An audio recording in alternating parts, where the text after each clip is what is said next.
اونچی بات نال ماشاءاللہ نعرہ رسالت نعرہ رسالت نعرہ رسالت نعرہ رسالت نعرہ رسالت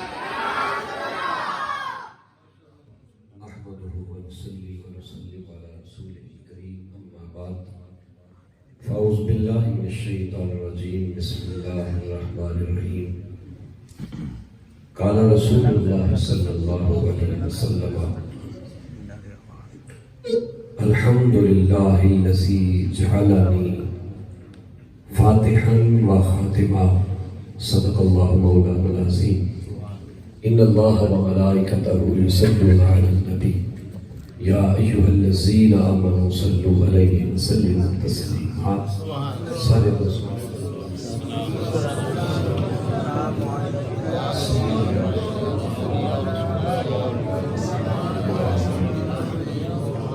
تمام تعریفوں کے لائق ہے اللہ رب العزت کی بابرکت ذات، اس کی حمد و ثنا کے بعد بے شمار حمد پاک حضور صلی اللہ علیہ وسلم کی ذات مبارکہ پر جو ہمارے لیے باعث نجات ہے اور نجات کا ذریعہ ہے۔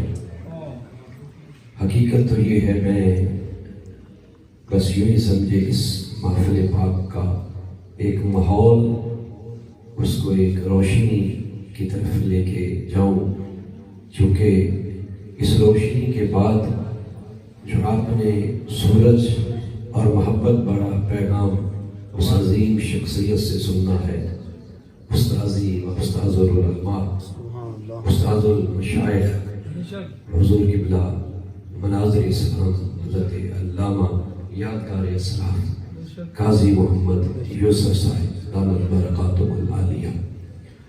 کوئی شک نہیں کہ آج لاکھوں علماء آپ کے صدقے سے ہے، اللہ آپ کا سایہ ہمیشہ سلامت رکھے، اور ان کی خوبصورت آواز آپ نے بھی سنی، حضرت علامہ مولانا میاں علی حسین چشتی صابری صاحب دامت برکاتہ العالیہ۔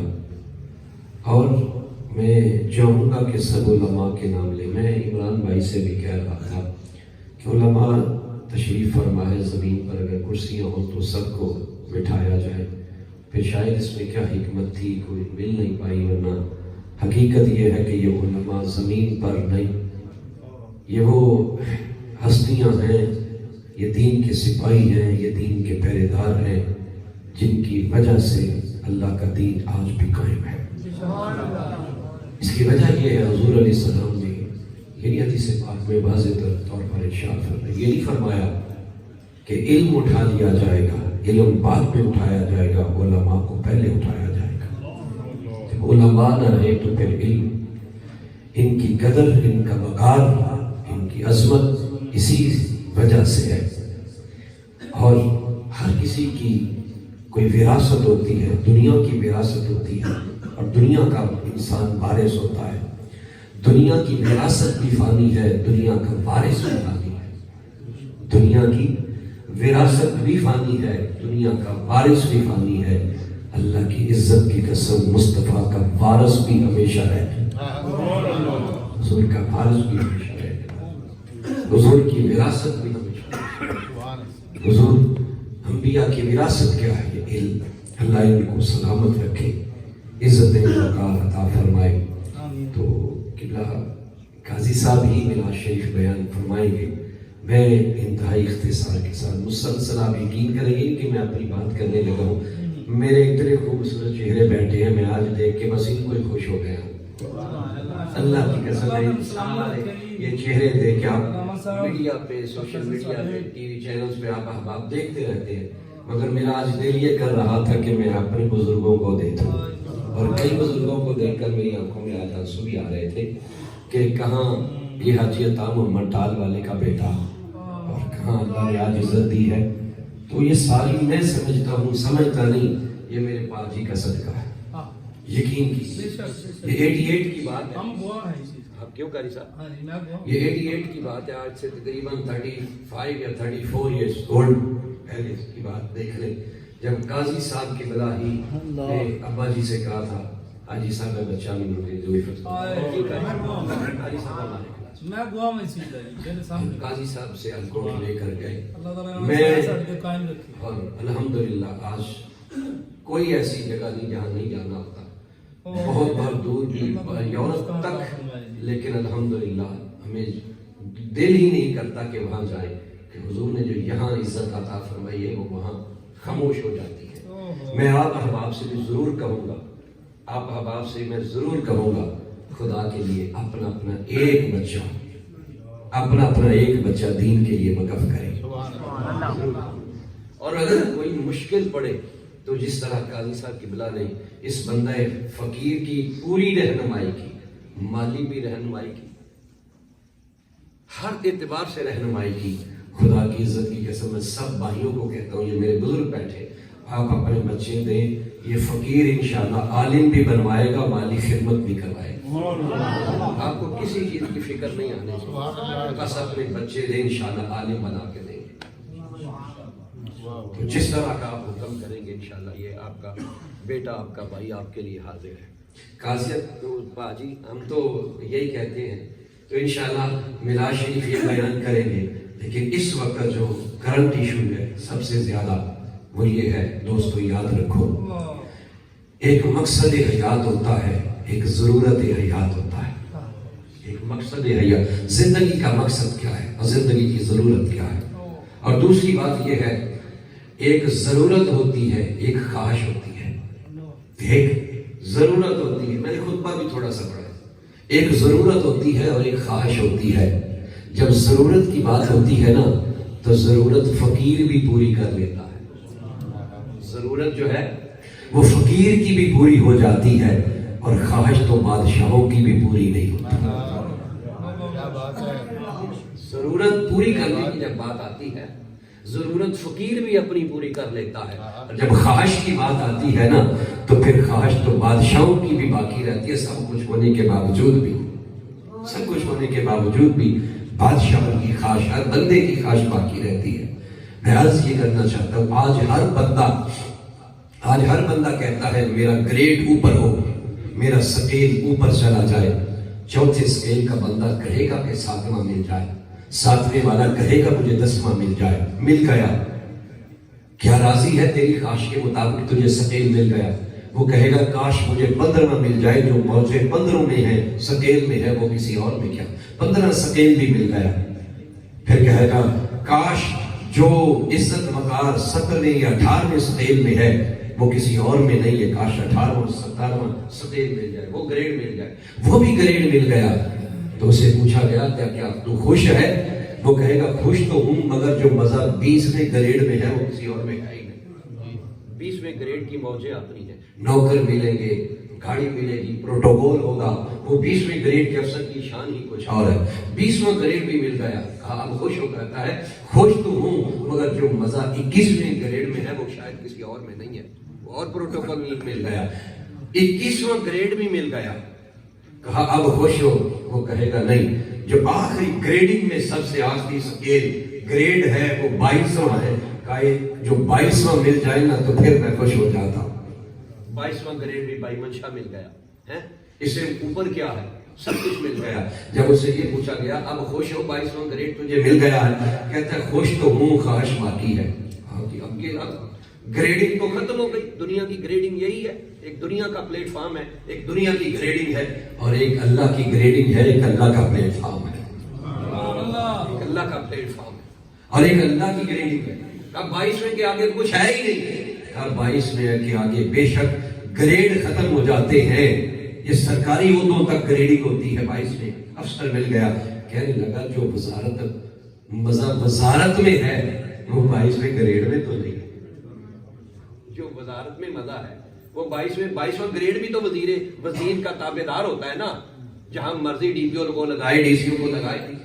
جو مزہ وزارت میں ہے وہ گریڈنگ میں تو نہیں, لے وزارت بھی مل گئی. اب خوش ہو, کہنے لگا نہیں, سادہ وزارت میں کیا رکھا ہے, جو مزہ وزارت عظمیٰ میں ہے وہ مزہ اور کہیں ہے. یہ بندہ پھر آگے بڑھتا ہی چلا جا رہا ہے, اور ڈیمانڈ کرتا چلا جا رہا ہے. وزارت عظمیٰ بھی مل گئی, پاکستان کے وزیر اعظم بن گئے, اور خوش ہو. کہنے لگا خوش کیا ہونا ہے, جو مزہ صدارت میں ہے, صدر پاکستان میں ہے وہ کیا, شرق سے لے کر غرب تک، شمال سے لے کر جنوب تک جتنی بھی حدود بندی ہے، جغرافیائی حدود ہے، وہ صدر ہے پاکستان کا، جو اس کا مزہ ہے کسی اور کا کیا، میری کیا، صدر چلے صدارت بھی مل گئی، صدر بن گئے ہو، کیا اب خوش ہو؟ وہ کہنے لگا صدر تو بن گئے، وہ بھی خوش نہیں ہے، وہ بھی خوش نہیں ہے، صدر بن کر بھی خوش نہیں۔ کہا اب خوش ہو صدر بن گئے؟ کہنے لگا تمہیں کیا پتا، صدر تو بن گیا ہوں مگر میری حیثیت یہ ہے کہ پورا سال میں کمرے میں پیک رہتا ہوں۔ بات سمجھے ہو یار؟ قاری صاحب بات سمجھے ہو؟ پورا سال کمرے میں کیا رہتا ہوں؟ پیک رہتا ہوں۔ 14 اگست کا دن آتا ہے، باہر نکالا جاتا ہے، پھر کیا ہوتا ہے؟ میں سلامی دیتا ہوں، سلامی لیتا ہوں، پھر پیک کر دیا جاتا ہوں۔ میری کیا اہمیت ہے؟ صدر کا یہی کام ہے نا، صدر کے اختیارات ختم ہو گئے، صدارت لے کر بھی وہ بندہ کہتا ہے میرے پاس کچھ نہیں ہے۔ پتہ چلا ایک دنیا کا پلیٹ فارم ہے، ایک دنیا کی کریڈٹ ہے، ایک دنیا کا عہدہ ہے، بندے کو جتنا مرضی اونچا ملتا جائے وہ پھر کہتا ہے اور چاہیے، پھر کہتا ہے اور چاہیے۔ اور ایک پلیٹ فارم ہے رب کا، یہ کریڈٹ ہے رب کی۔ ہم نہیں کہتے کہ مومن زیادہ بلند والا ہے، سارے بلندی والے ہیں، لیکن اللہ کے پلیٹ فارم پر سب سے آخری درجہ جس ہستی کا ہے اسے یا نبی کہتے ہیں یا اسے رسول کہتے ہیں، اسے نبی کہتے ہیں یا اسے رسول کہتے ہیں۔ میں نے کوئی شہید کا نام نہیں لیا، تابعی کا نام نہیں لیا، صحابی کا نام نہیں لیا، یہ ہستیاں اعلیٰ ہستیاں ہیں، مگر اللہ کے پلیٹ فارم پر سب سے بڑی ڈگری اور سب سے بڑا عہدہ جو ہے وہ نبوت کا ہے اور رسالت کا ہے۔ کیوں کہ ہر رسول نبی ہوتا ہے اور ہر نبی رسول، ہر رسول نبی ہوتا ہے مگر ہر نبی رسول نہیں ہوتا۔ نبی بھی اس کائنات میں آئے، رسول بھی اس کائنات میں آئے، تو اللہ کے پلیٹ فارم پر آخری درجہ نبی کا ہے اور آخری درجہ رسول کا ہے۔ اس کے بعد کوئی درجہ نہیں، ہاں اس کے بعد ایک درجہ ہے، نبی سے اونچا درجہ رسول کا ہے، رسول سے اونچا درجہ محمد مصطفیٰ کا، حضور کا ہے۔ اللہ کی ذات ہے، رسول کی ذات ہے، پھر رسول اور پھر نبی۔ اب میں جو بات آپ سے کہنا چاہتا ہوں، دنیا کے گریڈنگ میں، دنیا کے پلیٹ فارم پر بندہ اوپر جانا چاہتا ہے، وہ مل گیا ہے، وہ اور جانا چاہتا ہے، اس کی خواہش باقی ہے۔ ہم نے بڑی عاجزی سے، بڑے پیار سے ہم نے عرض کی، یہ مقدس ہستیاں، انبیاء کرام، رسول اعظم، آپ کو اللہ نے سب سے بڑا عہدہ دیا ہے، آپ اس عہدے سے راضی ہیں؟ انبیاء کرام آپ اس سے راضی ہیں؟ رسول اعظم اللہ نے سب سے بڑا عہدہ دیا ہے، اس سے بڑا کوئی عہدہ نہیں ہے، آپ اس عہدے سے راضی ہیں؟ انبیاء کرام کہتے ہوئے نظر آتے ہیں، رسول اعظم کہتے ہوئے نظر آتے ہیں۔ ہاں جو اللہ نے ہمیں عہدہ دیا ہے، نبوت سے عہدہ بڑا نہیں ہے، رسالت سے عہدہ بڑا نہیں ہے، ہمیں نبوت ملی ہے، ہم راضی ہیں، رسالت ملی ہے، ہم راضی ہیں۔ کیا کہا راضی تو پہلوں نے بھی کہا تھا، 20ویں والے نے کہا تھا راضی ہیں، مگر 22ویں کی خواہش باقی تھی، 22ویں والے کو ملی مگر وہ کہتا تھا کاش وزارت مل جائے۔ آپ کو بھی نبوت مل گئی ہے، آپ کو بھی رسالت مل گئی ہے، کیا آپ اس پہ راضی ہیں؟ ہر نبی کہتا ہوا نظر آیا، ہر رسول کہتا ہوا نظر آیا، ہاں ہم خوش ہیں۔ عرض کی اے مقدس ہستیوں، کیا خوش تو ہو گئے ہیں؟ آپ کی کوئی خواہش بھی ہے؟ آپ کی کوئی خواہش بھی ہے؟ یعنی اس سے اوپر کوئی نہیں ہے، آپ کی کوئی خواہش ہے، اس سے اوپر جانا چاہتے ہیں؟ تو سارے نبیوں نے کہا ہاں جو ملا ہے اس پہ خوش ہیں۔ پوچھا یہ ہے آپ نے کوئی خواہش ہے؟ کہا ہاں خواہش ہے۔ شاید ہمارے ذہن میں کون سی خواہش آ جائے جو نبوت سے اعلیٰ ہے، جو رسالت سے اعلیٰ ہے، مگر نبی اور رسولوں نے جب یہ کہا کہ ہم خوش ہیں، اے مقدس ہستیاں کیا اب آپ کی کوئی خواہش ہے؟ تو ساری مقدس ہستیوں نے کہا اس سے بڑا عہدہ کوئی نہیں، اس سے بڑا منصب کوئی نہیں، اس سے بڑا گریڈ کوئی نہیں ہے، خوش ہیں۔ خواہش ہے، کہا خواہش کیا ہے؟ ہر نبی نے کہا خواہش یہ ہے کہ کاش محمد مصطفیٰ کے امتی بن جائے۔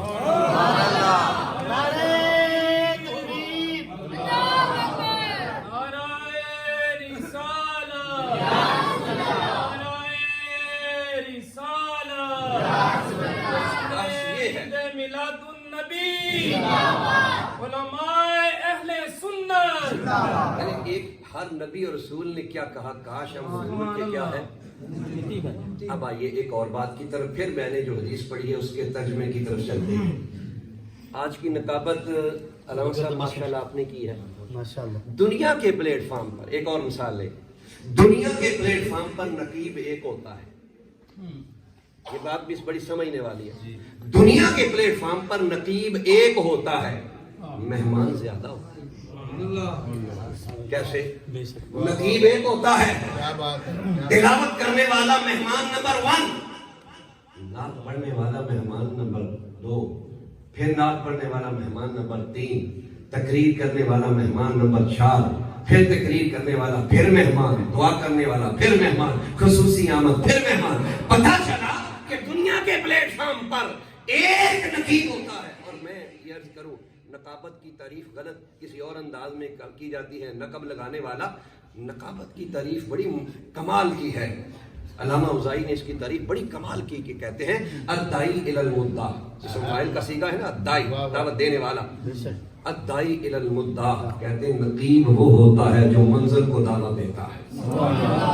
الدائی الی جو منظر کو دعوت دیتا ہے. اب میں آپ کو سمجھانا جو چاہ رہا ہوں، دنیا کے پلیٹ فارم پر ایک نقیب ہوتا ہے، مہمان زیادہ ہوتے ہیں.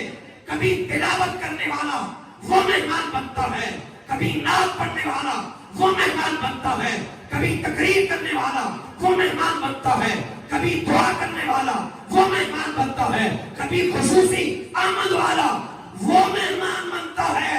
دنیا کے پلیٹ فارم پر ایک نقیب ہوتا ہے، مہمان ایک نقیب ہوتا ہے، مہمان زیادہ ہوتے ہیں. رب نے کہا یہ دنیا کا پلیٹ فارم ہے. فرمایا میرے پلیٹ فارم کا مطلب کچھ اور ہے، میرا پلیٹ فارم اور ہے، میری ذات اور ہے، میرا نبی اور ہے. فرمایا تمہارا پلیٹ فارم ہوتا ہے، ایک نقیب ہوتا ہے، مہمان زیادہ ہوتے ہیں. جو میرا پلیٹ فارم ہے، اس پلیٹ فارم پر مہمان ایک آمینہ کا لال ہے، 1,23,900 میں سارے نقیب بن کر آئے.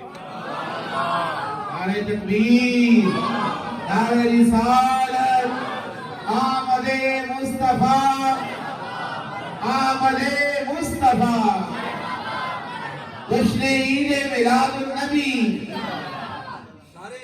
سارے نبی نقیب بن کر آئے ہیں. یہ ایک نقیب ہے، سارے مہمان ہیں. ادھر سارے نقیب ہیں، ایک مہمان ہے. بتائیے آدم علیہ السلام نے جب دیکھا تھا تو مصطفیٰ کا ذکر کیا یا نہیں؟ قرآن اٹھا کے دیکھ لیں، 28واں سپارہ ہے، سورہ صف ہے. عیسیٰ علیہ السلام نے فرمایا نہیں تھا یاتی من بعد اسمہ، کس کو بلایا جا رہا ہے؟ ابراہیم علیہ السلام نے اللہ کا گھر بنایا، کوئی عام چیز نہیں بنائی. آج تک نالی بنائی جائے نا حافظ صاحب، نالی بنائی جائے بندہ کہتا ہے تختی میری، سڑک بنائے کہتا ہے تختی میری، جنازہ کا افتتاح کرے کہتا ہے تختی میری. ہر بندہ تختی لگانا چاہتا ہے یا نہیں؟ یار یہاں سڑکیں بنے، نالیاں بنے ہیں، گلیاں بنے تو تختی پہ لڑائیاں ہوں، تختی میری لگے. ابراہیم علیہ السلام نے کیا بنایا ہے؟ ابراہیم علیہ السلام نے کیا بنایا ہے؟ اللہ کا گھر بنایا ہے، یہ مکمل ہو گیا ہے. پاؤں پتھر سے نہیں نیچے رکھا، پاؤں پتھر سے نیچے نہیں رکھا. یہ نہیں کہا اللہ تیرا گھر بنایا ہے تختی میری لگے. ہم لڑتے ہیں یا نہیں تختیوں سے؟ پھیتا کاٹنے سے لڑتے ہیں کہ میں نے کاٹنا ہے. تو ابراہیم علیہ السلام نے اللہ کا گھر بنا کے کہا اللہ بس میں نے یہ کام کرنا تھا، میں نے بنا دیا ہے، اس کو آباد کرنے والا ربنا وابعث فیہم رسولا. دنیا کے پلیٹ فارم پر ایک نقیب ہوتا ہے، ہزاروں، سینکڑوں یا 10 یا 20 مہمان ہوتے ہیں. اللہ کی بارگاہ میں نقیب زیادہ ہے، مہمان صرف. اب میں یہ جو میں نے وہ بات حدیث پڑھی ہے، سب سے زیادہ ضرورت آج کے دور میں پتہ کس چیز کی ہے؟ حضور کی ختم نبوت پر. بولیے کس پر؟ حضور کی ختم نبوت پر. آج یہود و نصارہ جس طرح کے ساتھ آج فلسطین کی مسجد اقصیٰ آپ کی طرف دیکھ نہیں رہی. مسجد اقصیٰ میں جو کچھ ہو رہا ہے دیکھ نہیں رہے. یہ پیور وہ ملک ہے اسرائیل جو نظریاتی طور پہ بنا ہے. پاکستان بھی نظریاتی طور پہ بنا ہے مگر نظر کہیں نہیں آیا. وہ نظریاتی طور پہ بنا ہے اسرائیل مگر وہ نظر آ رہا ہے. قرآن کہتا ہے یا ایھا الذین آمنوا لا تتخذوا اليہود والنصارى. تم ان کے ساتھ قریب ہونا چاہتے ہو, تم کہتے ہو احمدی ہمارے بھائی تمہارے بھائی ہوں گے. گنگا جمنا اور آب زمزم برابر حافظ صاحب نہیں ہوتا. گنگا جمنا اور آب زمزم برابر نہیں. اگر وہ نہیں ہوتا تو یزید حسین کیسے برابر ہو سکتا ہے؟ جیسے وہ برابر نہیں ہو سکتا. تم کہتے ہو کچھ نہیں کیا, ان کا جنازہ پڑھا جا سکتا ہے؟ ہمارے رشتہ داری ہے, ہمارے ہمسائیگی ہے, سلام دیتے ہیں, کھاتے پیتے. میں جنازے پہ نہیں گیا, ویسے ہی کھڑا ہو گیا تھا, پڑھا نہیں ہے. اچھا ویسے ہی پڑھا ہے مگر یہ تو یاد رکھ رشتہ داری اور دینداری میں فرق ہے. رشتہ داری اور ہوتی ہے, دینداری اور ہوتی ہے. اگر پھر بھی نہ پتہ چلے تو تاجدار صداقت جناب سیدنا ابوبکر صدیق سے پوچھے. بیٹا کہتا نہیں ابا جان کئی بار آپ میری تلوار کے نیچے آئے, پھر اس لیے چھوڑ دیتا تھا کہ آپ میرے باپ ہیں. جناب صدیق اکبر نے کیا فرمایا تو کاش میری تلوار کے نیچے. خون اپنی جگہ ہے, رشتہ داری اپنی جگہ ہے مگر دینداری اپنی جگہ. یا قبر میں حافظ صاحب کسی تیر نے نہیں آنا. تیر کی باتیں کرتے ہو, سائیکل کی باتیں کرتے ہو, شیر کی باتیں کرتے ہو. خدا کی قسم اگر کام آنا ہے تو ختم نبوت پہ پیرا دینے والے کی عزت ہے, نموس رسالت والے کی عزت ہے. اور آپ نے دیکھا ایک صدر گیا ہے یہاں سے, اس دنیا سے چلا گیا. 8 لوگ ہیں وہ اس کا جنازہ پڑھنے والے. 8 لوگ تھے صدر کا جنازہ پڑھنے والے. یہ ہے جس نے سب کچھ اکٹھا کیا ہے, جس نے دنیا اکٹھی کی ہے. 8 لوگ اس کا جنازہ پڑھ رہے ہیں جس نے دنیا مصطفیٰ کے دین پہ پیرا دیا ہے. خدا کی قسم لاہور میں پاؤں رکھنے کے لیے جگہ نہیں ہے. ختم نبوت زندہ باد, تاجدار ختم نبوت زندہ باد, زندہ باد. یہ بات ہے, یہی اصل حقیقت ہے. جسٹس آغا نے جب دعوت کی تھی علامہ اقبال رحمۃ اللہ علیہ کی, آیا تھا حکیم نور الدین بھی آیا تھا. علامہ اقبال کی نگاہ جب ویسے پڑی اس کی نظر تو علامہ اقبال نے جسٹس آغا سے کہا اے خبردار, اگر اس کو بلانا تھا تو مجھے کیوں بلایا ہے؟ میں نے پہلے جو بات کہی کہ گنگا جمنا اور آب زمزم برابر نہیں. فرمایا جب ہم تو بڑے اس معاملے میں کمپرومائز کر لیتے ہیں, ویزا نہ لگے تو لکھ لیتے ہیں, لکھا دو جو لکھنا ویزا لگ جائے گا. کتنی دیر لگاتے رہ گئے. آج اس وقت گورنمنٹ نے جو نیا فارم ایشو کیا ہے, امبیسی میں چلے جائیں جو نئے فارم ایشو کیے گئے ہیں, اس میں ایک مذہب کا نام لکھا گیا ہے, پھر ایک فرقے کا نام لکھا گیا ہے, ایک نظریے کا نام لکھا گیا ہے, اور سب سے دیوبند اس کا لکھا گیا, اہل سنت بریلوی علیحدہ لکھا گیا. یعنی اسی طرح دیگر جو مذاہب باطلہ ہیں ان کا بھی لکھا گیا ہے. اور سب سے نیچے بالکل خالی چھوڑ کر اس پہ لکھا گیا ہے دیگر. جن کا ویزا نہیں لگتا وہ دیگر لکھ کے فوراً ویزا لگا لیتے. اپنا واضح کرو ہم کون ہیں. قبر میں انہوں نے نہیں آنا, خدا کی قسم قبر میں محمد مصطفیٰ نے آنا. آج ان کی ذات پر تم پہرا دو. جب قیامت کے دن قبر میں تم جاؤ گے, تم تو بہت بڑا خزانہ ہو. مسلمان تو بہت بڑا خزانہ ہے, اور اس خزانے کو اگر دیکھنا ہے تو علی شیر خدا سے پوچھ لیں. میں پھر واپس اسی بات پہ آتا ہوں. اور یہ حضرت علی کی یہ بات اگر آ گئی, میرے نبی کی 4 کلاسیں ہیں. ایک کلاس کو صداقت کی کلاس کہا جاتا ہے, اس کے منیٹر جناب صدیق اکبر ہیں. حضور کی ایک کلاس میں عدالت ہے اور اس کے منیٹر جناب فاروق اعظم ہے, اور ایک حضور کی کلاس شرم و حیا کی ہے, اس کے منیٹر کو جناب سیدنا عثمان غنی کہا جاتا ہے.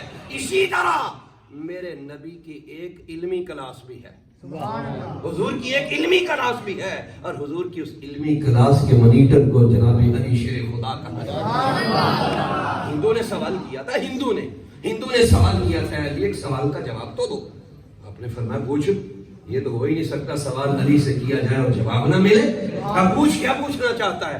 کہنے لگا یہ سمجھ نہیں آئی، ہم ہندو ہیں آپ مسلم ہیں، ہم اپنے مردوں کو جلاتے ہیں، ساڑھ والی، ہم اپنے مردوں کو جلاتے ہیں، آپ مسلمان ہیں، آپ اپنے مردوں کو دفناتے ہیں، جلانے اور دفنانے میں فرق کیا ہے؟ کیا فرق ہے دونوں میں؟ حضرت علی شیر خدا نے، شاید میرے جیسا ہوتا تو میں پاجی کے پاس آ جاتا، حضور مسئلہ دسو ہمارا۔ بلّہ علی شیر خدا سے پوچھا گیا جو ہی کہ یہ بتائیے ہم ہندو ہیں، ہم اپنے مردوں کو جلاتے ہیں، آپ مسلمان ہیں اپنے مردوں کو دفناتے ہیں، جلانے اور دفنانے میں فرق کیا ہے؟ علی شیر خدا نے فرمایا فرق یہ ہے جو کچرا ہوتا ہے اسے جلایا جاتا ہے، جو خزانہ ہوتا ہے اسے چھپایا جاتا ہے۔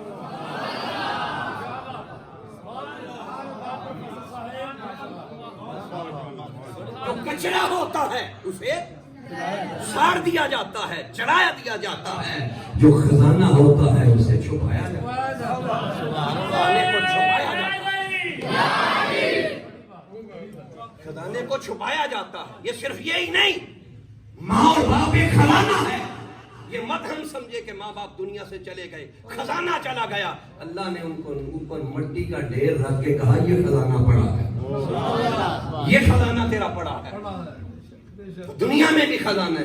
اگر کوئی عام بندہ مومن کے مرتبے تک نہیں پہنچ سکتا، مرزا تو کیا چیز ہے، تو کیا چیز ہے؟ میرے نبی نے فرمایا اللہم، اے اللہ، کہیں حضور نے دوسری حدیث پاک میں ارشاد فرمایا، میرے مصطفیٰ علیہ الصلوۃ والسلام فرماتے ہیں اللہم ارحم امتی۔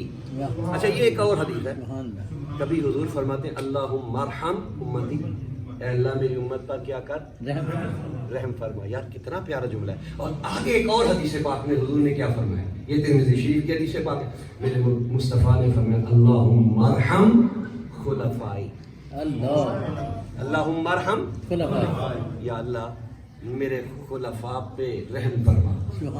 اب یہ خلیفے نہیں جو دنیا کے خلیفے، یہ خلیفے نہیں۔ اب دیکھیے خلفاء کون ہیں، حضور کے خلفاء کون ہیں؟ حضور کے بعد نبی نہیں، خلفاء ہے، مگر اس سے مراد خلفاء راشدین نہیں، یہ بھی ذہن میں رکھے، اس سے مراد خلفاء راشدین نہیں۔ اس حدیث میں میرے مصطفیٰ نے فرمایا اللہم ارحم خلفائی، اے اللہ میرے خلفاء پہ رحم فرمائے۔ صحابہ کرام کہتے ہیں یا رسول اللہ من خلفاء ہوگا، حضور آپ کے خلفاء ہے کون؟ حضور آپ کے خلیفہ ہے کون؟ کون ہے یا رسول اللہ آپ کے خلیفہ؟ میرے مصطفیٰ نے فرمایا الذین، حضور نے فرمایا وہ ہے، الذین وہ ہے یأتون من بعدی، فرمایا جو میرے بعد آئیں گے، جو میرے بعد آئیں گے۔ حضور کس انداز میں؟ میرے مصطفیٰ نے فرمایا وَيَرْوُونَ أَحَادِيثِي، فرمایا وہ میرے خلفاء ہیں جو میری حدیثیں پڑھیں گے، پڑھائیں گے، دین کا پیغام دور تک پہنچائیں گے۔ رنگ کو دور کر دیا، نسل کو دور کر دیا، رنگ نسل کو دور کر کے کہا میں کسی بھی قبیلے سے تعلق رکھنے والا ہو، کسی بھی خاندان سے تعلق رکھنے والا ہو، میرے مصطفیٰ نے فرمایا اللہ اس پر رحم فرما اللہ۔ اور اس کے اگلی حدیث اگلے لفظ یہ ہے، فرمایا ولا نبی بعدی ولا رسول بعدی، فرمایا میرے بعد صرف میرے خلیفہ ہے، نہ رسول ہے اور نہ نبی۔ اور حضرت انس رضی اللہ تعالیٰ عنہ سے جو حدیث پاک فرمایا ان النبوۃ والرسالۃ، وہاں بھی یہی لفظ ہے ان النبوۃ، یہ طبرانی شریف کی حدیث پاک ہے، میں آج ہی پڑھ رہا تھا، ان النبوۃ والرسالۃ کا دن کا طاعت، حضور نے فرمایا میرے بعد نبوت اور رسالت کاٹ دیے، پھر فرمایا لا نبی بعدی ولا رسول بعدی، نہ نبی ہے نہ رسول ہے۔ پھر اللہ کے نبی نے پھر ارشاد فرمایا قال رسول اللہ صلی اللہ علیہ وسلم، فرمایا لی خمسۃ اسماء، میرے کتنے نام ہیں؟ حضور نے فرمایا میرے 5 نام ہیں، وانا محمد، میں کون ہوں؟ وانا احمد، میں محمد بھی ہوں، میں احمد بھی ہوں، وانا الماحی، میں کیا ہوں؟ اور ماہی کیا ہے؟ الذی یمحو اللہ بی الکفر فرمایا ماہی وہ ہوتا ہے جس کے ذریعے اللہ کفر کو مٹا کے رکھے، جس کے ذریعے اللہ کفر کو مٹا کے رکھ دیتا ہے۔ بے شک حضور کے صدقے، حضور نے کوئی تلوار اٹھائی؟ خدا کی عزت کی قسم، ہجرت سے لے کر مدینہ تک گئے، حضور نے پہلے قطن کوئی تلوار نہیں اٹھائی، قطن کوئی تلوار نہیں، ہاں تب جا کے پھر اٹھائی جب مدینہ کا ریاست کا میرے مصطفیٰ سرکار حضور بنے۔ اس سے پہلے جو بھی تھا حضور کی سیرت تھی، اور بدترین دشمن بھی اپنی ذات کہتے تھے تو حضور کو صادق کہتے تھے، کہتے تھے امین کہتے تھے۔ اور میں یہ دو لفظ اکثر کہا کرتا ہوں، خدا کے لیے ان دو لفظوں سے سیاست میں نہ کھیلو۔ سیاست کے اندر دو لفظ کو بڑا کھیلا جاتا ہے، اور ایک لفظ ہے صادق اور ایک لفظ ہے امین۔ سیاست میں ان دونوں لفظوں سے بڑا کھیلا جاتا ہے۔ کسی کو وزارت عظمیٰ سے اتارنا ہو تو کہتے ہیں یہ صادق نہیں رہا، اس کو اتار دو، یہ امین نہیں رہا، اس کو اتار دو۔ صدارت سے اتارنا ہو، یہ صادق نہیں رہا، یہ امین نہیں رہا۔ جو عارضی صادق بنتا ہے اس کا یہی حال ہوتا ہے، جو عارضی صادق ہوتا ہے اس کا یہی حال ہوتا ہے، جو عارضی امین ہوتا ہے اس کا یہی حال ہوتا ہے۔ اللہ کی عزت کی قسم، کائنات میں اگر کوئی صادق بن کے آیا ہے تو امین بن کے آیا ہے۔ تاجدار ختم نبوت، ہاتھ بلند کر کے تاجدار ختم نبوت۔ الرحمن علم القرآن، رحمان وہ ہے جس نے رحیم کو پڑھایا ہے، اور کیسا پڑھایا ہے، کیسا پڑھایا ہے۔ رحمان پڑھانے والا، رحیم پڑھنے والا۔ دنیا کا کوئی استاد ہو پڑھانے والا، اس کے پڑھانے میں کوئی شک، کوئی کلیہ، کوئی فارمولا رہ سکتا ہے۔ دنیا کا پڑھنے والا شاگرد ہو، اس کے ذہن کا ادھر ہو گیا ادھر ہو گیا تو وہ ذہن دائیں بائیں ہو سکتا ہے۔ میتھ کی بات کر لیں، میں کیونکہ میں ایک استاد بھی ہوں، میتھ کی بات کر لیں، میتھ کے کئی فارمولے ہوتے ہیں، ہر پروفیسر میتھ کو اپنے انداز میں پڑھا رہا ہوتا ہے۔ دنیا کا پڑھنے والا استاد، اس کے پڑھانے میں کمی رہ سکتی ہے۔ دنیا کا پڑھنے والا شاگرد، اس کے پڑھنے میں کمی رہ سکتی ہے۔ خدا کی عزت کی قسم بتاؤ، پڑھانے والا رب ہے، اس کے پڑھانے میں کوئی کمی نہیں۔ پڑھنے والا مصطفیٰ ہے، اس کے پڑھنے میں کوئی کمی نہیں۔ پوشیدہ کیسے رہ سکتی ہے؟ اور مرزا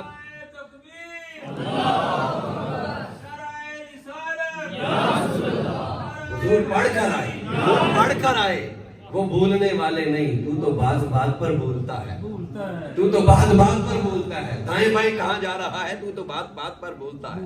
تجھے کیا اس بات کا نہیں؟ جب سوئٹزرلینڈ کے قاضی جو اس وقت قادیانی کا سربراہ تھا، اس نے شاہ فہد کو کہا خدا کرے آج ہمارے حکمران بھی غیرت ایمانی کی طرف آ جائیں، یہ ریالوں یا ڈالروں کی طرف نہ آئیں۔ آج فلسطین کی ہر کوئی حمایت کر رہا ہے، کہاں گیا ہمارا؟ اور جب آپ کا آئٹم بنا تھا نا 98 میں، فلسطین واحد ملک تھا جس نے سر اٹھا کے دیکھا تھا اور کہا یا اللہ تیرا شکر ہے ہمارا محافظ بھی دنیا میں کوئی پیدا ہوا ہے، ہمارا محافظ بھی۔ کیا کرنا ہے اس کو؟ کیا تم سمجھتے نہیں مقصد اقصا؟ کیا ان کی فلسطینیوں کا قبلہ ہے؟ نہیں، فلسطینیوں کا قبلہ نہیں ہے۔ امام الانبیاء کی حدیث سنے، میرے مصطفیٰ علیہ السلام نے فرمایا اللہ نے باقی جتنے بھی نبی پیغمبر آئے ہر نبی کو ایک قبلے کا امام بنایا ہے۔ میرے مصطفیٰ نے فرمایا رب نے مجھے دو قبلوں کا امام بنایا۔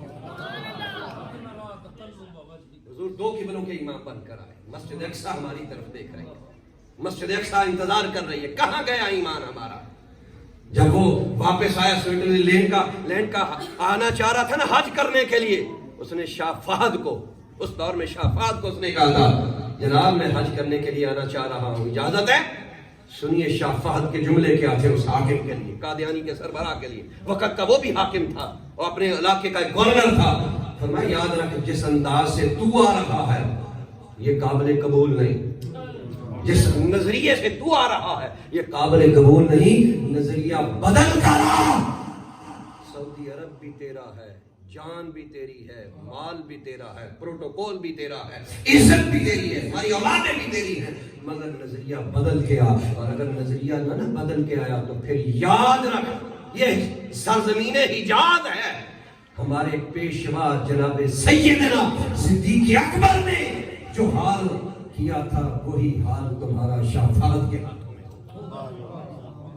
ہمارے ہمارے پیشوا نے جو حال کیا تھا صحیح فرمایا ختم نبوت پہ جو کیا تھا، آج ہم کمپرومائز کرنے کے لیے تیار بھائی نہیں. یہ کوئی کیا کوئی بھی ہے دیکھ لیں، ایک دیہاتی مثال لے لیں. جب یہ رات کو کتے بھونکتے ہیں نا، کوئی باہر سے کوئی اور آ جائے تو وہ نہیں برداشت کرتے کہ ادھر کیوں کوئی آ گیا ہے. اگر وہ برداشت نہیں کر سکتے تو حضور کی امتی کسی اور کو کیسے برداشت کرے؟ یہ مسئلہ قبلہ نورانی صاحب نے سمجھایا تھا ذوالفقار علی بھٹی کو، پھر اسے سمجھ آئی تھی، اور پھر آخر میں اس نے ایک لفظ کہا تھا. اس نے کہا دنیا میں جو کچھ بھی میں نے کیا ہے وہ اپنی جگہ، مگر میری شفاعت صرف اسی لیے ہو جائے گی کہ میں نے مصطفیٰ کو ختم نبوت کا آخری نبی لکھ کر کہہ دیا. حضور یہ اللہ کیا ہے. اس لیے حاضرین محترم، یہ یقین یہی ہے ہمارا. آج اس وقت ہم ضرورت کی طرف یا خواہشات کی طرف جانا اور بات ہے. دیکھیں اس وقت پکارا کیا جا رہا ہے. دین کے سپاہیوں کی، دین کے معاملات میں کہاں کہاں ضرورت ہے. خدا کی قسم دین کی طرف آؤ، اللہ کمی نہیں رہنے دے گا. میں نے گزارش کی، مجھے قبلہ پاج ہی لے کے گئے سر، اور ان کے بدلے میں آپ سے گزارش کرتا ہوں اپنے بچوں ایک ایک بچہ دے دیں. میں جو بھی ہو سکا سیالکوٹ انشاءاللہ عالم بنوا کے آپ کو انشاءاللہ پیش کروں. ہر طرح کے اخراجات انشاءاللہ خود حاضر کروں، مگر دین کے لیے وقف کریں. پتہ چلے عروق میں اللہ کے مصطفیٰ کے محافظ رہتے، دین کے سپاہی رہتے، دین کے پہرے دار رہتے، اور یہی سارا کچھ ہے. اور اگر ہم کہیں نہیں دعاؤں سے ہو جائے گا، دعاؤں سے کچھ نہیں ہوتا. قاری صاحب دعاؤں سے کچھ نہیں ہوتا. اگر دعاؤں سے ہوتا ہو تو میرے نبی کی سب سے پہلے حضور کی دعا قبول ہوتی ہے. حضور ہاتھ اٹھاتے ہیں چہرے پر، ابھی پلٹتے نہیں، رب کائنات بارش برسا دیتا ہے. سبحان اللہ. پلٹتے نہیں، رب بارش بند کر دیتا ہے. حضور کی دعا تو کہتا ہے فَإِنَّكَ بِأَعْيُنِنَا، لمحہ بلمحہ تو ہماری نگاہ میں ہے. حضور دعا کریں اور دعا قبول نہ ہو، مگر نہیں، حضور عمل کے طور پر سامنے آئے. جنگوں میں خود حضور جایا کرتے، جہاد کے لیے خود سپہ سالاری کیا کرتے. کیا حضور نے یہ عمل کر کے نہیں دکھایا؟ اقبال ایسے نہیں بولتا، عمل سے زندگی بنتی ہے جنت بھی. یہ خاکی اپنی فطرت میں نہ نوری ہے نہ ناری. میلاد کا مقصد کیا ہے؟ حضور کی ذات ہمارے لیے سب کچھ ہے. مگر یہ میں آخری بات عرض کرنا چاہوں گا، میلاد جہاں ہم مناتے، مناؤ یار، جتنا لگ رج کے منائیں، جھنڈیاں لگائیں، گلیوں میں، سڑکوں میں، مسجدوں میں، ہر جگہ کو سجائیں. مگر اس کے ساتھ ساتھ حضور کا پیغام بھی یہی ہے کہ اس کے ساتھ ایک دوسرے کے دلوں کو بھی سجائیں. اللہ کا بہت بڑا احسان ہے حضور صلی اللہ علیہ وسلم کی ذات. کبھی دیکھے تو صحیح، میرے نبی اس دنیا میں نہیں آئے تھے، باپ کی بولیاں لگا کرتی تھی. یمن والے آیا کرتے تھے اور اولادیں اپنے باپ کا منہ کھول کھول کے دکھاتی تھی، یہ دیکھو دان سگے باپ کا. ابھی یہ تمہارے جانوروں کو چرا سکتا ہے. ماں کے سر پہ کپڑا رکھ کے اسے اپنی بیوی بنایا جاتا ہے. میں نے اکثر کہتا ہوں بس دو ہی چیزیں تھی. پتھر کا زمانہ تھا، پتھر دل لوگ تھے. وہ پتھر کا ہی تھا نا، ہر کسی نے اپنا اپنا بنایا ہوا ہے. اور پتھر دل لوگ تھے. یہ سے بڑھ کر پتھر دل لوگ کیا ہو سکتا ہے؟ باپوں کی بولیاں لگائی جا رہی، زندہ درگور بیٹیوں کرنا تو دور کی بات ہے، پوری کی پوری بیٹی کو زندہ جناب کنویں میں پھینک دے. اس سے پتھر دل کیا ہو سکتا ہے انسان؟ مگر خدا کی قسم آمنہ کا لال اس کائنات میں آیا.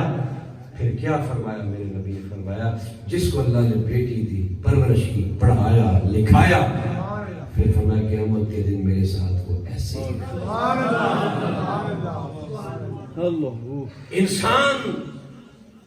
انسان تھے، انسانیت نہیں تھی. انسان تھے، انسانیت نہیں تھی. اگر انسانیت سکھائی ہے تو آمنہ کے لال نے.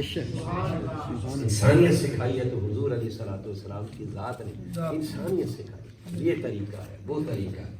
ہم وہ رستے اپنائیں جو رستہ حضور علیہ السلام نے کیا. اعلیٰ حضرت کے خلیفہ حضرت ضیاء الدین رحمۃ اللہ علیہ حج پہ گئے، جب واپس آنے لگے نا، تو آج بھی دیکھیں نا، کچھ ٹوپیاں لے آتے ہیں، کوئی رومال لے آتے ہیں، کوئی مسلے لے آتے ہیں، کوئی کھجورے لے آتے ہیں، کوئی آب زمزم لے آتے ہیں.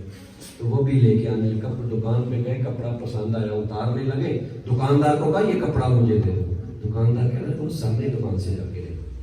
اب فرمایا کیوں بھائی تیرے ساتھ میری بات چلی ہے؟ وہ کہہ رہے جناب یہی ریٹ، یہی کوالٹی، یار وہ سامنے ساتھ جا کے لے لو. آپ فرمانے لگے میں بوڑھا ہوں، خدا مجھے یہاں سے دے دو ساجو.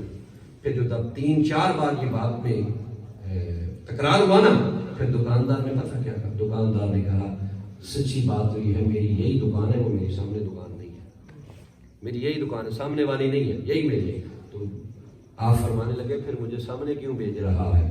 کہنے لگا بھیج اس لیے رہا ہوں کہ اللہ نے آج کا رزق میری قسمت میں جو لکھا تھا شام ہونے والی ہے، وہ سارا دن میں اپنا رزق لے چکا ہوں، وہ مجھے مل گیا۔ میں دیکھ رہا ہوں صبح کی ایک گاہک بھی اس دکان پہ نہیں گیا، جا وہاں سے جا کے خرید تاکہ وہ بھی آج کا رزق اپنے بچوں کے لیے لے کے جا سکے۔ ہم ایک دوسرے کے لیے آسانیاں پیدا کرتے ہیں کہ مشکلات، میری بہتری ہو دوسری کی بہتری نہ ہو۔ اللہ کے نبی نے ہر طرح کی بہتری کر کے دکھائی۔